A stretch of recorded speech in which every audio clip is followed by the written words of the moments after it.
Seja bem-vindo a mais um episódio do podcast IVF Business e Amigos. Aqui a gente fala de inovação, a gente fala de legado, de mercado. Eu sempre troco aqui com pessoas incríveis que têm histórias para contar, que construíram, que estão construindo e que de certa forma está impactando positivamente esse mercado de reprodução assistida, de saúde reprodutiva de uma maneira geral. E hoje, nesse episódio, eu tenho um privilégio de receber uma pessoa que eu admiro, que tem uma história muito interessante. Dr. Jorge Ueno, seja bem-vindo, obrigado pelo seu tempo. Eu aqui agradeço, né? E devo falar que eu fico lisonjeado e honrado para falar nesse podcast com uma pessoa que conhece bastante demais o mercado, está sempre atuante e atualizado em tudo, sabe da vida de todo mundo que está no meio reprodutivo. Então, dele lembrar do meu nome, eu fico lisonjeado com isso, conforme eu falei, e vamos aqui falar das coisas que você me perguntar. Perfeito. Bom, essa aqui é uma troca e a gente aproveita esse momento aqui para a gente conhecer melhor os nossos convidados, muitas vezes a gente encontra o Dr. Jorge e a gente acaba se relacionando com a figura pública que é na especialidade, mas muitas vezes a gente não conhece a história ou alguns detalhes da vida dessas pessoas. Então nós vamos aproveitar e falar um pouco sobre isso. E já começando, Dr. Jorge, quem é o Dr. Jorge Ueno? Então, eu digo que eu sou meio jurássico já, né? Porque eu tenho 65 anos, né? Tá jovem. Sou um dos mais antigos em atividade, né? Então, já vivi boa parte da história da reprodução humana moderna, vamos dizer assim, né? Depois da fertilização in vitro, que começou em 1978, né? Então, eu vivenciei todo esse início, né? Então, quem sou eu? Eu sou um cara, eu digo que sou realizado, né? Que eu tenho uma família maravilhosa, até mostrei agora a fotografia para você, né? Sou pai, tenho uma esposa e um casal de filhos, né? E como curiosidade, né? Eu sou pai velho também, né? Que eu casei com 41 anos ali tá encalhado, acho que ninguém vai te querer aí, ó. Aí eu apareci casado, falei, pessoal, isso daí acho que... Mas tudo bem, né? Aí demorei um tempo a ter filho, fui ter o primeiro filho, a filha, né? Na verdade, estava com 46 anos. E depois, o segundo foi 49 anos e a minha esposa só ela é 11 anos mais nova que eu, então era um pouco mais nova. Então, eu também vivenciei toda essa questão da infertilidade, tá? Tratamento, passei por tudo isso aí naquela época, né? Eu mesmo operei minha esposa 2 vezes. Sentiu então, na pele. Então eu vivenciei isso tudo pessoalmente, né? E, então, períodos da vida pessoal, sou eu, tenho mais irmãos, lógico, ainda minha mãe é viva. Eu me sinto profissionalmente realizado também, né? Cheguei a essa idade com uma bastante dependência financeira também e numa posição que hoje você vai perceber que meu principal propósito é ajudar. Você vai ver ao longo dessa nossa conversa aqui que é isso que eu acho que é mais importante para mim hoje do que outras coisas que eventualmente a vida pode propiciar. Só que hoje o seu propósito principal é ajudar. No início da sua carreira, você foi ajudado? Então, como eu estava falando, não foi muito fácil não, eu vou te contar alguns detalhes. Então, eu me formei em 83, né? Aí naquela época tinha um médico aí, um médico japonês, inclusive, começou a falar de B de proveta, nasceu B de proveta, o Nakamura. Aí naquela época também tinha o Nilson Donadil também, né? Que também estava aí ensinando microcirurgia. Então, tinha o Paulo Mateus, que era o embriologista, né? Que até hoje é meu amigo, né? Estamos vivos até hoje. Que ótimo. Então, aquilo lá me fascinou. Falei, caramba, como que é isso? Para fazer bebê de proveta, como que é isso, né? Eu achava mágico como que alguém que não consegue ter filho, de repente pode ter filho. Então, trazer a felicidade. E eu sempre quis fazer a especialidade de ginecologia obstetrícia pela obstetrícia. Por quê? Porque traz felicidade. Faz parte, tô feliz, que bacana, felicidade e tal. Aí eu fiquei pensando, né? Pô, esse negócio de reprodução humana é bacana, né? Ainda mais que o japonês meio travado. Eu falei assim, vou fazer. Então, se eu engravido, é um. beleza. Se você não engravida, é ruim. Então, como eu confio no meu taco, então eu vou por aí. Então. Aí que eu decidi fazer reprodução humana. Aí depois eu fui para os Estados Unidos, né? Fazer um fellow lá. E daí foi a guinada da minha vida, porque isso mudou radicalmente a minha vida profissional. Nesse aspecto, eu quero agradecer o Paulo Serafini, que foi uma pessoa que me inspirou bastante, né? Que me propiciou estar um tempo com ele lá. Depois fui para Norfolk, na Virgínia, que era o maior centro de reprodução humana e mais conceituado dos Estados Unidos. Foi onde que foi feito o primeiro bebê de proveta, né? E lá fiquei lá com a Lucinda Vick, porque eu fui para lá para aprender laboratório. Imagina médico aprender a fazer laboratório, né?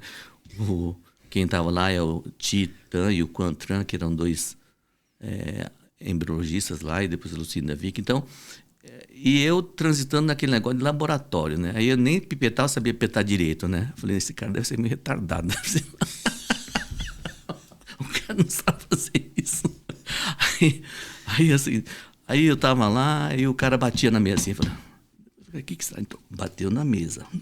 Eu ia anotando tudo que ele ia falar. Eu não sabia se era técnica. Passou 3 meses, eu falei, pô, não tem condição. Eu tô aqui, você faz esse negócio todo, né? Eu tô aqui perdendo meu tempo, né? E eu fico anotando. E por que você fica fazendo isso? Pô, ele ficou sem graça. Daí pra frente ele começou a me ensinar. Ah, entendi. Eu, né? Meio, assim, totalmente inocente e tal, falando, e sem saber nada de que é laboratório, né? Mas minha intenção quando eu fui para os Estados Unidos é aprender laboratório, porque naquela época tinha essa dificuldade. Quem queria pegar a tecnologia lá fora? Isso. Ter condições para isso. Mas eu me preparei para isso e fui. E aí eu voltei, né? Com essa tecnologia e para fazer fertilização in vitro. Aí eu falei, o que eu vou fazer com isso? Pode falar. Mas você foi aprender laboratório. Nesse momento, a figura do embriologista ainda não estava consolidado. Não estava. Então, exatamente. Quem tinha na época só era o Paulo Mateus. Ele foi o que fez o primeiro bebê de proveta no Brasil, pelo menos que até eu sei, com tecnologia nacional. Certo. Porque o Nakamura, ele trouxe o pessoal, acho que da Austrália, né? Isso, e conseguiu fazer. Né? Aí agora o Paulo Mateus e o professor Nilson, eles fizeram, né? E então, aonde mais vai aprender? Aí eu falei, então vou para fora aprender a fazer esse negócio aí. Para você fazer e também para ensinar alguém então, no laboratório. Exatamente. Aí eu voltei, aí eu falava assim, eu falei, o que eu vou fazer com esse conhecimento agora, né? Aí ele falou, tem um tal de Pinote aí? Brincadeira, né? Claro. Que aí eu cheguei lá na Vida Brasil, eu sou o Jorge. José Aristodemo? José Aristodemo Pinotti, era o professor titular da ginecologia da Faculdade de Medicina da USP. Entendi. Aí eu falei, então, ele gosta de coisa nova, tecnologia, ele gosta disso. E você foi bater na porta dele? Bateu na porta dele, aí quem me atendeu lá foi uma assistente dele, aí falou pro professor, aí ele me convocou para, então vem lá, vamos lá no Hospital das Clínicas. Aí eu montei o laboratório com uma incubadora FANEM nacional, e lá naquela época estava o Nelson Antunes, estava o Elvio, estava esse pessoal que até hoje, graças a Deus, ainda estão atuando, exceto um que não está atuando. Mas a maioria ainda está aí no meio também jurássico também, mas está por aí. Aí eu fui fazer o laboratório e a gente fez ele não tinha tido gravidez nem lá, nem canto algum ainda. E eu que fiquei lá no laboratório, né? Aí nós fizemos os primeiros casos. Aí, e agora deu gravidez, não gravidez, não tinha dado gravidez. Aí, dali a pouco aparece, né, acho que 2 meses, apareceu não, o que vocês fizeram comigo, né? Que depois que eu fiz esse negócio aqui, eu não menstruei mais. Aí fazia ultrassom lá, tinha um nenenzinho lá dentro. Tinha? Engravidou com a técnica. Ela na segunda tentativa. Não menstruou, claro. Mas foi ver. Então, e tinha andado tava grávida. Época, tinha tobogã, né? Claro. Antigamente tinha isso, né? E estava grávida. Aí que começou, foi a primeira gravidez em hospital público do Brasil. Que ano era isso, você lembra? 91. E naquela época, inclusive, o tal Joaquim aí, que foi presidente, né? Ele foi visitar lá o serviço. Outras pessoas foram visitar o serviço porque não tinha. Isso. Aí, depois dali, aí começou, outras pessoas foram fazer. Aí fiquei durante uns 3 anos trabalhando no laboratório lá, e, inclusive ensinei a a esposa do Elvio, mas ficar lá no laboratório, preciso ganhar uns trocos aí, né? Porque como que eu vou... E nesse momento aí você estava 100% dentro do laboratório. Laboratório e depois dava meus plantão fora, aí para dar plantão para sustentar, né? Ganhar uns trocos, né? Porque senão não dá nem para... Quer dizer, o seu propósito de ir lá fora e aprender, você conseguiu. Sim, fiz isso aí. Você foi, voltou, sabendo, aplicou, conseguiu um sucesso, gravidez... Sim. Mas você estava estagnado dentro do laboratório. Então, aí, naquela época, teve um detalhe, né? Trouxe os protocolos todos de Norfolk, de estimulação ovariana. Inclusive, até hoje, as drogas são praticamente são as mesmas daquela época, né? E aí eu falei, poxa, eu não vou seguir por esse caminho, porque tem gente mais velha que eu aqui. Na época, eu pensava, né? Tem gente mais tempo. Então, eu vou partir para outra coisa. Entendi. Aí eu falei, bom, aí eu parti para a cirurgia. Por quê? Você deixou o laboratório nesse momento? Deixei o laboratório, né? Passei lá e depois comecei a entrar em cirurgia. Naquela época estava começando as cirurgias laparoscópicas. Certo. E como eu vi várias cirurgias lá e tal, aí eu falei, eu falei, então acho que eu vou fazer o que eu falei pro o grego, tinha um grego que estudava comigo, eu falei, quando você for lá para a Grécia, né, você faz cirurgia laparoscópica, esse negócio que é legal, né? Porque ninguém sabe fazer ainda, né? Entendi. Não tinha o vídeo, né? Aí eu resolvi fazer isso aí, né, fazer cirurgia laparoscópica. Quem sabia fazer bastante laparoscopia era o Tomau aqui da Santa Casa, né? Aí juntei com ele e tal, inclusive teve na revista Manchete, de 1992, por aí aparece lá, né? Aparece lá o japonesinho do lado do... Que bacana. Lá, cirurgia laparoscópica laser. Olha! Que bacana. Então, aí eu falei, nossa senhora, agora que aparecer esse negócio lá no HC, eu vou levar umas tabadas aí que eu... E não tomou não, né? Não, o professor Pinotti que me defendeu, não sei nem se... Claro. Não sei, ele era meu escudo, vamos dizer assim, né? Ele te respeitava muito, né? E gostava de você. Porque durante a vida toda dele, assim, na vida profissional que eu vivi com ele, a gente operava muito junto. Realmente, eu aprendi muito, muito com ele, assim, da vida, né? Da vitalidade dele. Entendi. Da visão. Inclusive, uma coisa que ele sempre falou naquela época, né? Ele falou assim, uma boa maneira de você se projetar é ensinando. Né? Não tinha Instagram. Então, por isso que depois eu comecei com essa história de... aí eu promovi dezenas de cursos de laparoscopia. Tá. Naquela época a gente fazia no Hotel Fazenda. E até como curiosidade, uns anos atrás eu fui numa cidade em Foz do Iguaçu, lá tinha uma colega que queria montar um laboratório, e fui lá, conheci. Aí o pai dela chegou, vem cá, uma foto. Aí ele o senhor, né, mostrou o certificado que ele fez o meu curso. Sério? O pai da aluna. O pai da aluna. Caramba, tô velho mesmo. Que coisa, hein? Então, aí eu fiquei vários anos fazendo cirurgia laparoscópica, até calo no dedo de tanta cirurgia. Aí escrevi um livro, primeiro livro de cirurgia videoendoscópica, quer dizer, que englobava laparoscopia e estereoscopia, eu que editei. Entendi. Até lá tem nomes super importantes até hoje, né, que faz parte da história da cirurgia laparoscópica. E eu consegui fazer isso aí também, novamente, por causa que o professor Pinotti, ele era o presidente da FIGO, né? Aí, em nome dele, eu fui convidando as pessoas e escrevi o primeiro livro. Perfeito. Deu um trabalho danado lá, mas está lá. O livro já histórico, tem. Hein? Foi em 1996 que eu publiquei esse livro. Entendi. Aí, depois eu fui fazer o doutorado, né, lá na Faculdade de Medicina da USP, aí defendi em 99. Aí depois virei orientador da pós-graduação estrito sensu da Faculdade de Medicina da USP. E em 2000, eu falei, agora acho que dá para montar um laboratório. Aí que eu montei o laboratório. Em 2000? Em 2000. Aí quer dizer, demorou um bocado de tempo para montar o laboratório, mas montei o laboratório. Até como detalhe, anteriormente tinha feito o laboratório do professor Pinotti também lá na Vinda Brasil. A gente, naquela época, não tinha tantas exigências assim, nós fizemos um laboratório lá. Até um caso lá emblemático foi que uma paciente... Tem uma coisa engraçada, né? ela não conseguiu engravidar, ela foi para Burnham, acho que lá Na Inglaterra, né, para fazer, e não conseguiu engravidar. Então veio para o professor Pinotti.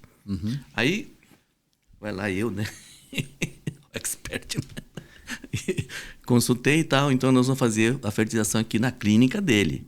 certo. E aí quem que era o médico que fazia? Eu. Quem é que captava? Eu. Quem que fiz o laboratório? Eu.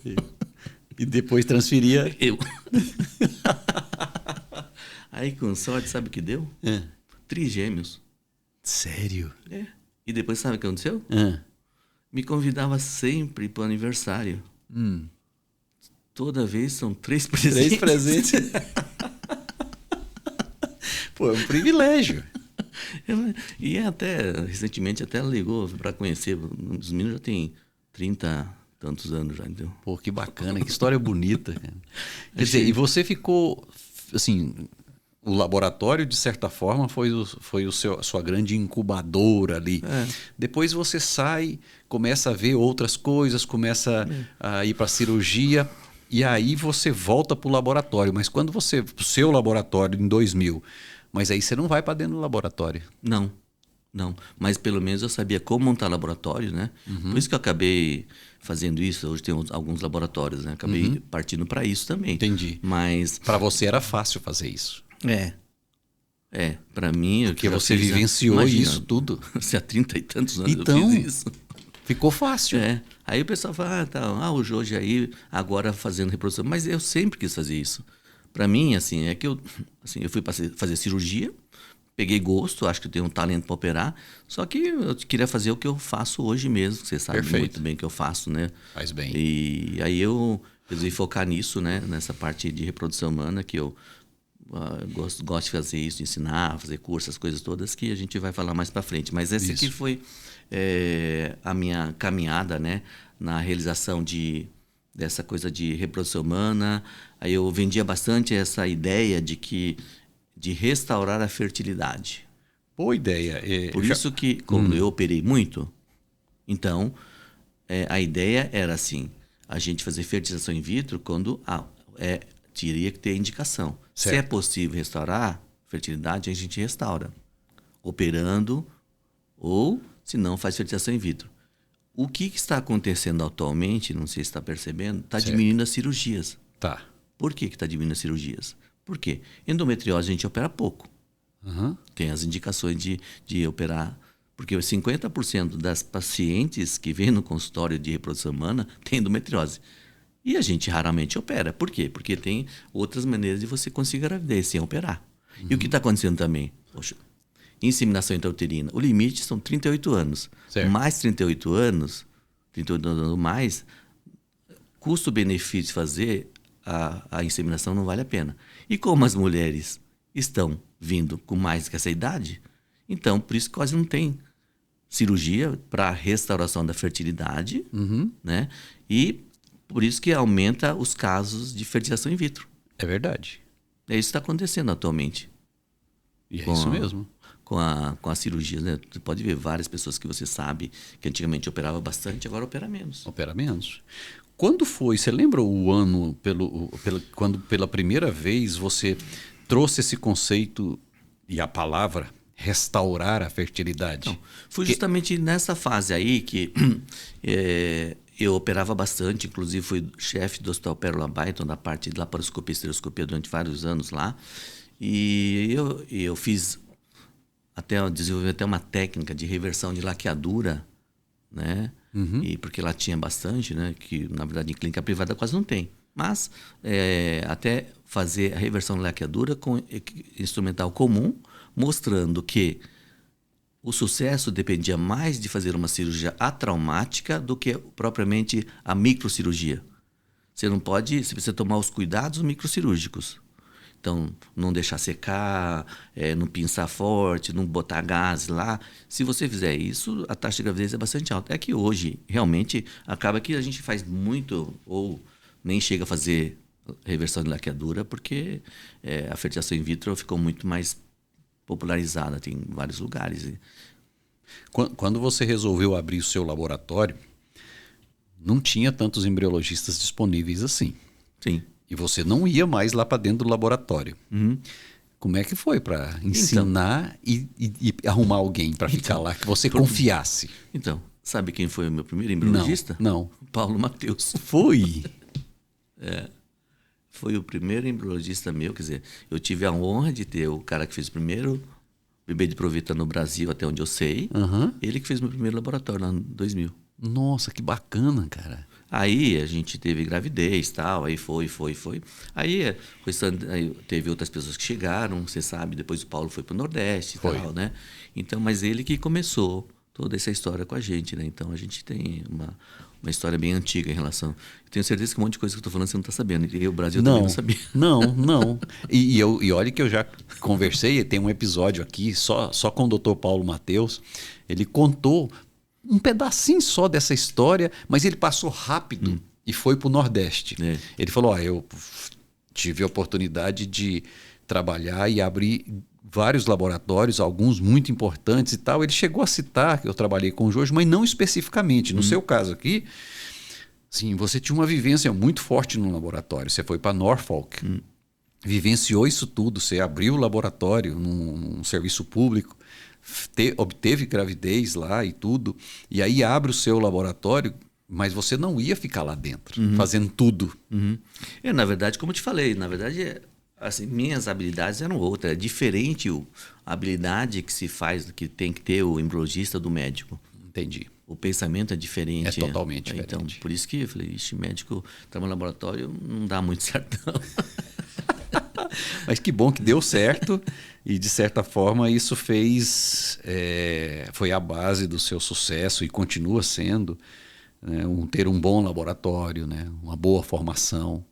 E, aliás, essa formação, desde o início da sua trajetória, você começa a ganhar autoridade, mas, ao mesmo tempo, começa a ensinar a gente.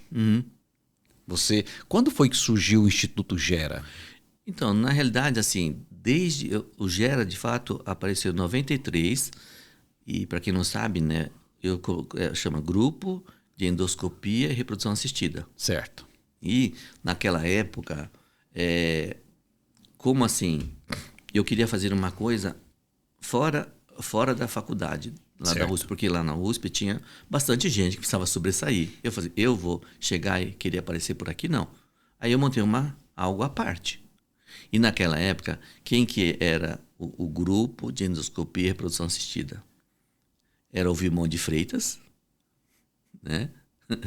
E, inclusive, na época, eu já era um pouco famoso, porque aparecia na manchete. Ele não era muito famoso. Então, ele chegou nossa, a gente acabou ficando super amigo depois, por um monte de anos. E José Roberto Filassi, que é o chefe da mama do Hospital das Clínicas. Certo. A Miriam Valígora e o Armindo Dias Teixeira. Esse era o grupo de endoscopia e reprodução assistida. Que é o Gera. Porque o Gera surge em 93. 93. Você abre o seu laboratório em 2000. Então o Gera é antes do laboratório. Sim. Inclusive, né, quem for ver o livro que eu escrevi, lá eu inventei um monte de coisa em laparoscopia. Tem lá a minha caixa preta que eu ensinava laparoscopia, né? Era a caixa preta mesmo. Uma caixote com o sul lá, colocava as pinças para ensinar a cirurgia. Certo. Era uma caixa preta, eu pintei de preto e coloquei Gera. Olha! Então, quem puder ver o livro aí, tá no livro lá. Então, aí depois fui promovendo o curso disso, depois eles iam montar Só que era difícil, ensinar isso é difícil, por quê? Eu vou ensinar onde? Eu fiz várias cirurgias ao vivo no Sírio-Libanês. Só que quem que você vai operar assim, em quantidade para você ensinar e transmitir? Então eu fiz cirurgia ao vivo, mas só que não dá para ensinar a prática de fato. Então tinha que ser em animal, tinha esse tipo disso. Então eu queria uma coisa que você pudesse expandir mais. Aí por isso que a reprodução humana, fazendo curso de reprodução humana, para mim foi mais gratificante, porque eu consigo ensinar mais gente. E uma coisa que eu acho muito legal nisso é que muda a vida da pessoa. Do profissional. O médico aprende, muda a vida dele, né? Muda. E ele fica super feliz. Na região onde ele está, ele vira referência. As pessoas valorizam ele. Então, ele fica aí, ele cresce profissionalmente, ganha dinheiro. Então, vira e mexe, chega lá, alguém fala, né? Tem até um episódio, o cara falando, nossa, Dr. Jorge, né? E ele já tem 50 e tantos anos. Ele falou assim, depois que fiz o seu curso, né, minha vida mudou. Eu pude pagar minhas dívidas, né? Ou seja, ele obteve sucesso, inclusive sucesso financeiro. Eu tenho minha casa. Aí eu falei, ixi, isso aqui tá parecendo uma igreja, brincando com ele. Então isso me dá prazer de fazer isso aí, de ver que mudou a vida do cara. Né? E mudou mesmo. E muda. Então você vê, por isso que, assim, tem um monte de gente que eu já formei, centenas, né? Eu vou no congresso, um monte de gente vem conversar. Então eu acho isso bacana de você ter colaborado, né? Perfeito. E isso é uma forma de reconhecimento, né? É. Poxa, que bacana, porque eu imaginava que o Gera teria surgido depois da criação do laboratório. Mas não, ele já nasce ali quase 5, 6, 7 anos praticamente antes. Porque já era endoscopia, né? Laparoscopia, estereoscopia e reprodução assistida. Perfeito. Então, por isso que ficou esse nome. E hoje o Instituto Gera, ele tem turmas regulares e também tem cursos pontuais. Daquela época que você começou o Instituto Gera para hoje, tem algum curso ou programa que está desde o início? Claro, você foi remodelando, mas tem algum curso que você dava em 93, começou e ainda continua até hoje? Na verdade, no começo eu fazia vários cursos pequenos, né? No começo, lá atrás, era de laparoscopia e estereoscopia. Até no meu hall de ex-alunos, tem pessoas que são, assim, hoje são sumidades, né? O Jesus Paulo Carvalho, que é o chefe da oncologia do Hospital das Clínicas, da Faculdade de Medicina da USP, ele foi meu aluno, até brinco, meu aluninho, né? Ele é tudo isso hoje, né? E o Potigaek, que é da... Potigaek, então, da Febrasa. Então foi meu aluno também. O Luciano Pompei também foi meu aluno também. Olha, então, o Pompei. Então tem vários, assim, que hoje são referências que foram meus alunos, ou de cirurgia, ou de reprodução humana. E que acho bacana, né, de ter esses alunos ilustres, né? Perfeito. E desculpa, e depois qual que ficou? Então eu fiz vários cursos, né? E o que ficou, que vem todo ano e vem, é o curso de pós-graduação Lato Sensu. Isso. Que eu fiz o primeiro no Sírio-Libanês em 2005, ou 2006, né? Eu fiz o primeiro curso lá de pós-graduação Lato Sensu, reprodução assistida. Certo. Né? E fiz lá no Sírio e depois eu trouxe para o meu negócio, né? Porque eu queria ter bastante ensino prático. Certo. E numa instituição é meio complicado, acaba sendo restritivo, né? Então, lá é muito mais técnico, explicativo, científico, mais prático, hands-on, não. Então, aí, desde 2007, mais ou menos, assim, que a gente vem fazendo esse curso, praticamente o mesmo grupo, né? O Ikeda e a Marise, que a gente coordena isso tudo. Eu até falo que acho que é meio insano, que a gente está isso tantos anos, né?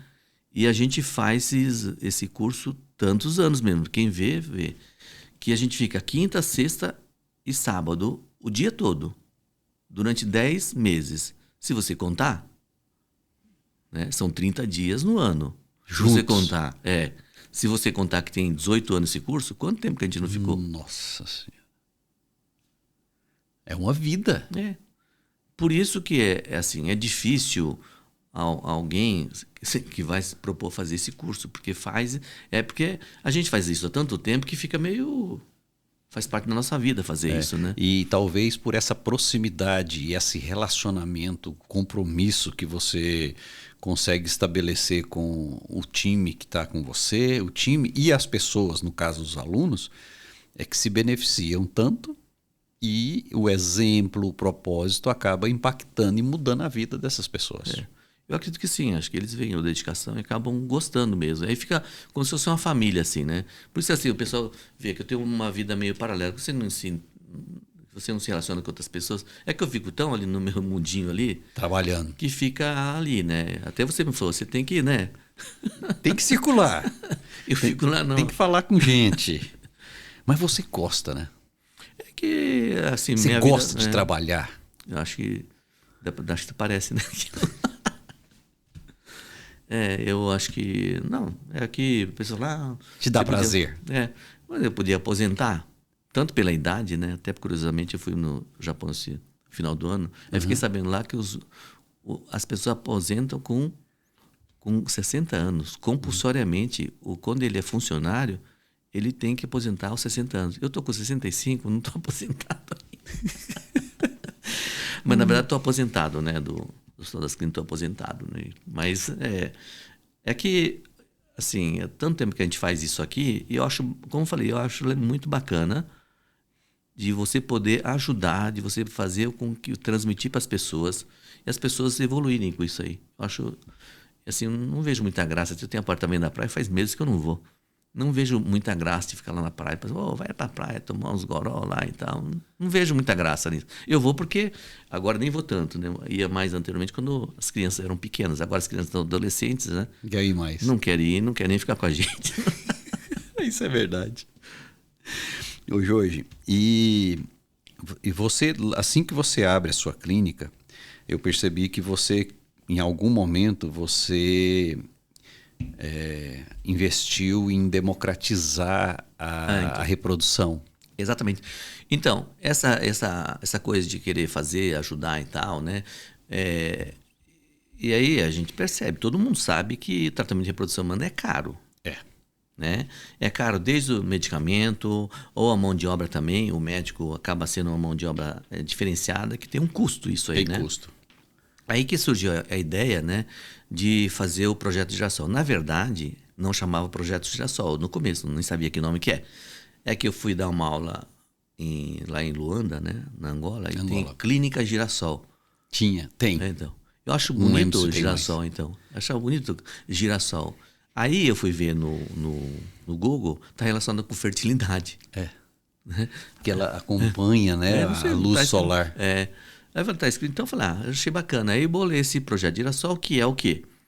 Então todo mundo se propõe a minimizar os ganhos, né? Certo. E o máximo que dá. E a indústria colabora diminuindo o custo também dos medicamentos e o laboratório também diminui. Então todo mundo diminui um pouquinho para ajudar aquela pessoa que precisa. E também aquelas pacientes jovens que eventualmente venham a participar, elas possam doar o óvulo também, se for o caso. Claro. Né? Por isso que o principal foco nosso seria ajudar pacientes jovens com uma certa limitação financeira, porque aí ela acaba ajudando alguém também. Porque hoje a gente sabe que uma das grandes dificuldades que tem é justamente ter óvulos. Né? Ter óvulos e as pessoas sabem que não pode comprar nem vender. Ninguém pode receber, ninguém pode pagar por doar óvulo, receber óvulo, né? Então, não pode ter comércio. E como fazer isso? Tem toda uma regra que a gente, nem é o caso de ficar falando aqui, mas como o principal fator é não pode ter comércio, não pode ter compra e venda. Então, por isso que pensei, então, se eu fizer isso nesse programa, tiver pacientes jovens, de repente essa paciente jovem pode ajudar a outra paciente. Aquela questão de ajudar, né? Eu gosto muito dessa palavra de ajudar, porque se você ajuda, você acaba resolvendo os problemas e você, com isso, você acaba tendo o retorno indireto disso, talvez, entendeu? Por quê? Veja bem, quem inventou as coisas mais tops aí é o cara do Facebook, né? Todo mundo, porque solucionou o problema de um monte de gente. E com isso você acaba se beneficia. Indiretamente. Volta para você. Faça o bem e o bem volta para você. Faça o mal também que você recebe. Lamentavelmente... E é assim mesmo, se você faz o mal, ele acaba voltando de alguma maneira para você. O Jorge, você, assim, a gente tem, eu particularmente, e com quem eu converso na área de negócios, percebe que você tem uma veia empreendedora muito forte. Na verdade é o seguinte, né? Eu fui meio que empurrado para isso, se bem que eu, desde novo, eu sempre gostei de fazer, gosto de realizar, né? E desde criancinha, né? Eu lembro que eu fazia avião, achava que fosse voar, né? Lógico, né? E fazia coisas para vender. Mas depois aí foi para medicina, aí se foca bem na medicina. Então, o que eu faço sempre assim? Eu sou muito focado, né? Eu fui para fazer cirurgia, Certo. Aí fiquei assim, acho que um nome respeitado em cirurgia, acho que muita gente me conhece como cirurgião. Certo. Aí fui para fazer fertilização, fui para isso também, né? Sempre fui muito focado. E aí a questão de fazer laboratório. Então, eu falei que eu fui meio empurrado para isso, porque você tem um laboratório, aí você tem o conhecimento daquele laboratório, aí eu formei aluno precisa fazer laboratório, aí falei, bom, aí ele não tem condição, não tem conhecimento, fui e ajudei, né, fazer o laboratório. Aí fiz Sinop, eu fui Campo Grande, Sinop. Aí depois, na verdade, quando eu fiz Sinop, já tinha ideia de fazer esse novo laboratório que é grande, né? Por quê? Eu fiz o projeto Girassol, que atende uma população. Agora, eu acho que sempre achei que em São Paulo merecia ter uma coisa assim exclusiva, uma coisa impactante, um laboratório que fosse realmente utilizado por todos os médicos que puderem utilizar, né? Certo. Então, daí que surgiu essa ideia, já vai mais de 10, 15 anos, entendeu? É uma coisa bem antiga. Tanto é que o laboratório de Campo Grande, que é bem bonito, bem organizado, quem tiver a oportunidade de morar lá em Campo Grande pode ver que é um laboratório bem interessante. Inclusive, a planta física é bacana, né? Foi feito para ser um laboratório mesmo. Certo. Né? E foi um protótipo, porque eu fiz aqui. Entendeu? Eu fiz lá, até enquanto não ficava pronto aqui. Aqui era um conceito mais amplo, maior. Então, essa veia, na verdade, assim, é por foco. Entendi. Eu vou e faço e vou realizar. Então, esse que é o meu pensamento. Então, por isso que eu fico e sábado, domingo, entendeu? E fico bolando e como fazer. Então, muitas das coisas que eu fiz, até não estou falando que eles copiaram, mas se assemelha ao que eu fiz. Entendo. E para mim também não tem importância, porque eu faço aqui, daqui Claro, eu faço você faz para você e quem quiser que melhore. Então, e depois eu vou fazer outra coisa também e assim Claro. vai. Perfeito. Hoje você está com quantos laboratórios ou participa em quantos laboratórios? 4. 4. Perfeito. E tem perrengues para ser empreendedor? Você passou por perrengues também? Na verdade, assim, o médico, né? A gente é muito técnico, né? O Certo. médico é técnico. Então, ele aprende, né? E faz, porque a paciente, ela fala a verdade, o paciente fala a verdade, a gente escreve e tal, e dá o diagnóstico e tratamento. Quando você vira essa outra parte, ser empresário, nem sempre é assim. Na negociação, no business, né? Nem sempre é assim. Nem sempre, tem outros interesses. E quem trabalhando com você, o time trabalhando com você, está trabalhando com você. Mas tem os interesses. Então, você gerenciar pessoas, eu acho mais difícil. É difícil. Né? E como fazer com que as pessoas abracem a ideia e se envolvam com aquilo com paixão, para fazer com tanta paixão como você faz. No caso, eu que estou ali na frente do negócio. Né? Esse é o maior desafio para mim. Justamente, ainda mais pelo fato de ser nipônico, para a gente não. Assim, falou, está falado, vamos cumprir o que está falado. Não, mas. Eu falei, mas não é aquilo mesmo que eu falei, entendeu? Então, esse jeitinho é meio. É difícil. Então. Aí, tem que ter contrato, né? Essas coisas todas, isso aí é o que. Mais eu acho que é o maior perrengue, justamente é isso, de você. Não é exatamente como deveria ser. Entendi. Porque, de fato, para expandir ou para crescer, para você desenvolver seu negócio, ter pessoas na linha de frente, ter pessoas ali no dia a dia do seu negócio e fazer com que elas tenham essa proatividade e agir como dono é muito difícil. Por isso que o pessoal fala, medicina é difícil. Eu acho que é difícil, né? Porque você tem que estudar. Mas você estudou, resolvida a parada. Agora, ser empresário é mais difícil, eu acho, viu? E ser empresário no Brasil não é coisa fácil, não. Um montão de imposto, um montão de lei aí, um montão. Então, então, eu admiro aquele cara que é um empresário, grande empresário, realmente não é muito fácil, não, pelo que eu observo. Não é nada fácil, não. E eu acho que assim, Deve ter laboratório que deve estar com um pouco de dificuldade atualmente, porque realmente o custo operacional de um laboratório é alto. É bem alto, né? Hoje, o Áurea, ele tem todas as tecnologias disponíveis, embarcadas, todas que estão disponíveis no mercado, estão embarcadas lá como um padrão de serviço novo. A ideia, assim, é um laboratório que tem toda a tecnologia possível, de mais moderno, disponível para todos os médicos que queiram utilizar. Perfeito. Mesmo de outros médicos que eventualmente tenham laboratório em outros lugares. Mas tem tecnologia que é muito cara, né? Sim. Sabe? Por exemplo, o time-lapse é caro. Mas você pôs. Então tá lá. É muito caro. Inteligência artificial, então, você colocou. Tá. Então, mas isso não dá para ter em todos os lugares. Então, é algo que é caro. Sim, então, mas está nessa unidade. Está nessa unidade. A pessoa, o médico, que provavelmente quem tem laboratório, já tem conhecimento e tem expertise de fazer o caso. Se quiser usar o laboratório é aberto para as pessoas. Logicamente, é aberto para as pessoas devidamente capacitadas. Claro, né? claro. E quem não tiver, tem alguém em São Paulo que possa usar lá. Então, é um negócio à parte. Eu tenho meu consultório, né? Eu tenho lá o laboratório que me serve muito bem até agora também. Que é um segundo laboratório. Exatamente. Que é a base de onde dali que saiu as coisas, entendeu? Entendi. E é assim que funciona. Um médico que está, por exemplo, num estado brasileiro aí distante, mas tem pacientes ou que queira vir e trabalhar em São Paulo, tranquilamente ele pode utilizar. On demand.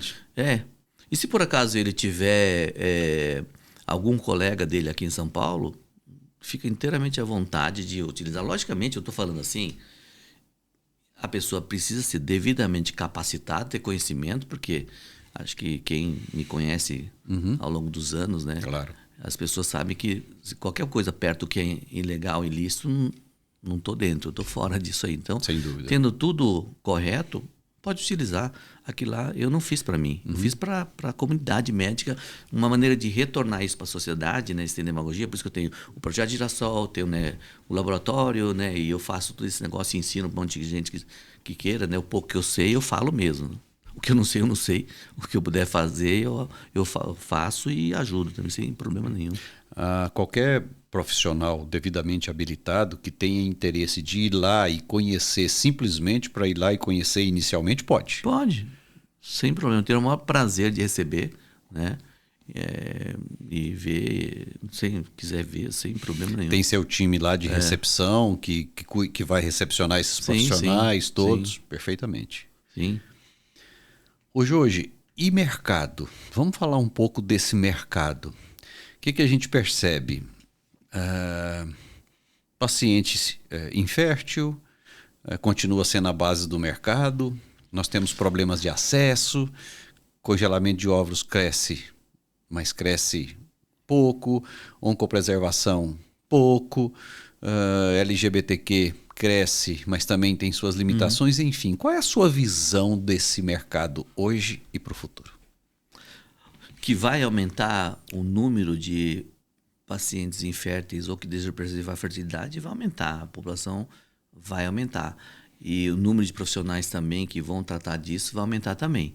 Então, o que eu acho que vai acontecer no futuro, né? Vai ter uma oferta grande de profissionais também que fazem, né, reprodução humana e com isso acaba que vai ter um equilíbrio aí.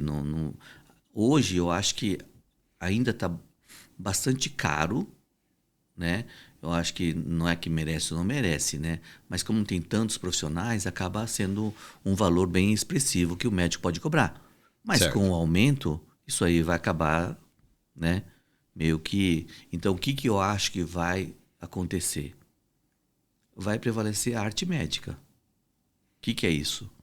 É o médico que ele consegue fazer a medicina com a arte dele. Quer seja fazendo uma boa medicina na relação médico-paciente, que ele seja agradável ou algo que transmita confiança para o paciente. Esse vai sobressair. E vai ter a média que não vai ter Então, é como tudo na vida. Tem gente que sobressai, tem gente que não sobressai. Então, e vai ter bastante gente fazendo reprodução humana. E ainda é um mercado muito grande, né? Falando em mercado, né? Muitas cidades não tem nenhum especialista, cidade de 100, 200 mil habitantes até, não tem nenhum. Então, é um campo bem grande de atuação médica ainda, né? Então, aqueles estão... Tanto é que no nosso curso, atualmente, a maioria, a pessoa que está terminando a residência que já quer caminhar para esse campo, né? Você notou que o perfil dos médicos profissionais, ginecologistas, urologistas que vão fazer os cursos, está mudando para cada vez mais jovens chegando? Com certeza. Antigamente, quando a gente começou, tinha gente que tinha, sei lá, 15, 20 anos de formado, né? Eu tive aluno beirando 70 anos de idade. Hoje, a grande maioria são jovens que já estão terminando a residência, já vendo que tem essa possibilidade, e essa possibilidade é verdadeira, né? Que ele vai para uma cidade aí, né, no interior, em outros estados aí, que eu falei que não tem nenhum. E, do jeito que a gente faz o curso, a gente privilegia bastante a parte prática, de discussão de caso clínico. Então, a pessoa consegue resolver boa parte dos casos de infertilidade com o tratamento clínico, eventualmente cirurgia, e nem tanto fazendo a reprodução assistida de alta complexidade. Então, por isso que ele consegue sobresser rapidamente. E aí que eu te falei, que as pessoas ficam contentes, vira referência, todo mundo gosta de ser importante. Então, o cara se sente importante, fica feliz e ótimo. O que a gente percebe, doutor Jorge, é que esse médico termina algum curso de pós-graduação, ele está pós-graduado, mas ele não tem hands-on. E ele demora 3, 4 anos para começar a decolar. Nesse caso, a vida dele não muda. Ele fica até frustrado. Sim. Então, o hands-on aqui, composto no programa, ele tem uma diferenciação grande demais para transformar a vida desse novo especialista. Isso faz uma diferença grande. Sim, sim. O que você falou é bem verdade mesmo. Tanto é que no começo a gente promoveu vários cursos. Não vai fazendo, vai fazendo. Aí eu fui ver, mas tem... Não está fazendo, não está fazendo. Aí o que a gente está fazendo agora é resgatando essas pessoas aí para... Poxa, você gastou uma grana para fazer o curso, não Isso. porque o nosso curso é caro ou barato, não é. Mas o fato de deslocar da cidade dele, né, ficar hospedado aqui, presencial, isso custa. Né? E ele, além do que ele gasta, o fato de ele não estar lá ganhando dinheiro. É isso. Então, isso, depois ele desperdiçar isso... Então, desperdiça. Por isso que nosso grupo agora, a gente formou um certo número de médicos. Os médicos, meus professores, alunos professores, que eles aí ensinam esses que passaram, entendeu? Entendi. E meio que pegando na mão de novo. Vamos lá e tal, assim e tal. Isso que a gente tem feito. Para ganhar firmeza, ganhar experiência. Né? Inclusive, no nosso curso atualmente, a gente fala assim, ó, se não se dedicar, a gente nem faz questão de que fazer não faz questão de você fazer o curso, né? Então, quando eu faço a entrevista, eu vejo, a pessoa tem possibilidade de utilizar o conhecimento? Tem. Se não tem, não tem razão de fazer o curso. Entendi. Faz todo sentido. Doutor Jorge, quais foram as principais lições que, aos 65 anos, parece que tem bem menos, mas de médico, empresário, de sonhador, de visionário, quais foram as principais lições que olhando agora, você fala, ó, essas lições aqui eu aprendi? Não, eu acho que foi o caminho que eu trilhei, né? Aquilo que o professor Pinotti falava lá atrás, né? A coisa é ensinar, né? Eu fui pensando em ajudar e uma educação minha, né? Da família também, dessa questão de ser... dessa questão que às vezes fala da palavra ajudar. Então, eu acho que isso que valeu bastante a pena, está valendo bastante a pena, né? E para mim continua sendo o meu propósito de vida fazer esse tipo de coisa que eu faço, que esses cursos. Na verdade, agora estou passando para os mais novos, estou chamando gente mais nova para engrossar o time de quem tem vontade de ensinar, né? Porque a gente vê que tem gente que não está num grande centro e gosta de ensinar. Ele se realiza ensinando. Então, estou absorvendo essas pessoas que têm essa vocação. Vocação.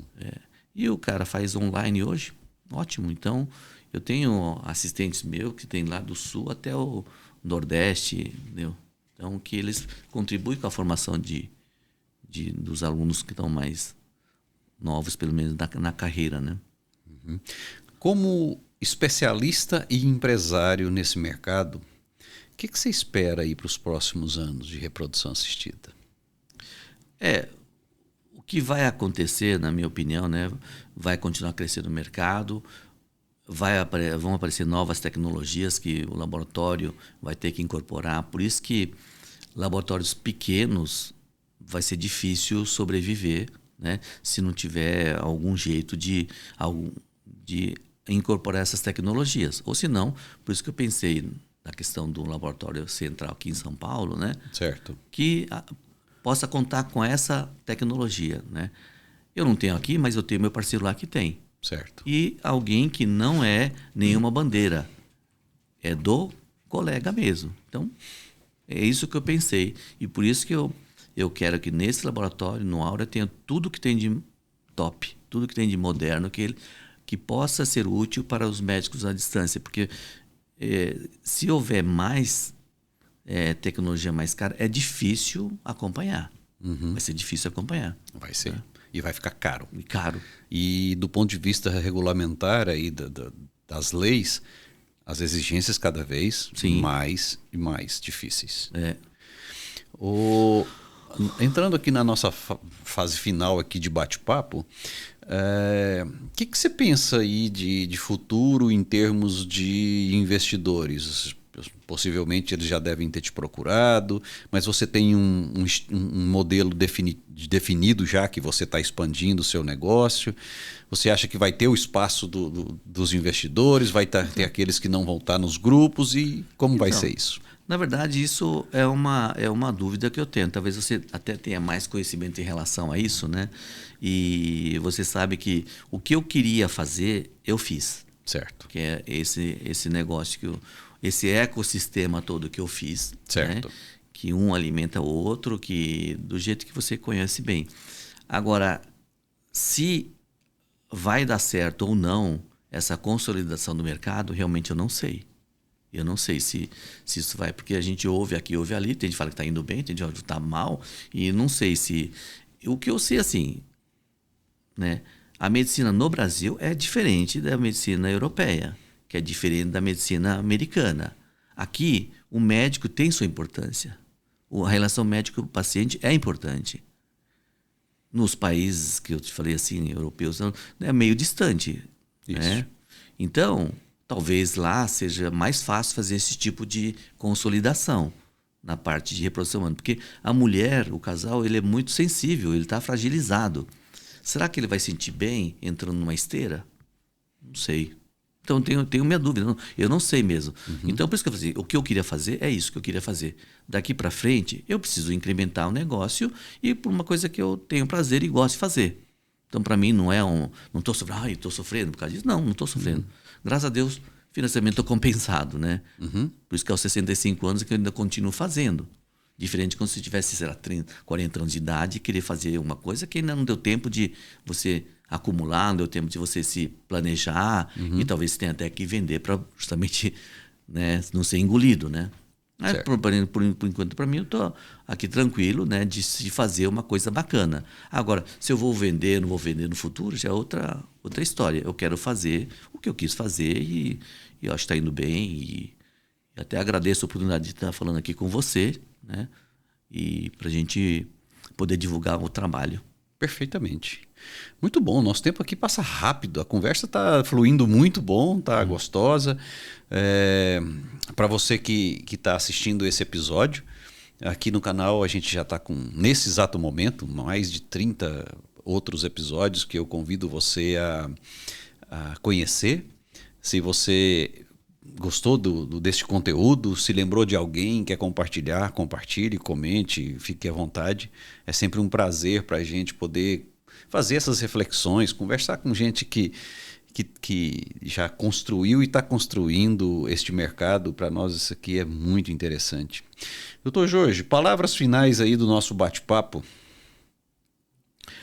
Então, que eu poderia falar assim, parabenizar você pela iniciativa de fazer isso aqui, né? Esse podcast, né? E de você estar super atuante aí no meio reprodutivo de norte a sul do Brasil, até do exterior aí, né? Divulgando, fazendo as parcerias. Eu acho que isso contribui bastante para o desenvolvimento, né? A democratização da reprodução humana e o desenvolvimento também científico também, mais gente se unindo. Eu acho que isso é uma coisa bacana que você está fazendo. Parabéns. Obrigado. Aproveito também para agradecer a Spectrum, que apoia essa iniciativa, a Criovita, que também está nos apoiando aqui desde o início. E agradeço a sua atenção e em breve um novo episódio. Dr. Jorge, grande abraço, muito obrigado. Foi excelente bater esse papo contigo. Eu também gostei. Obrigado. Um grande abraço.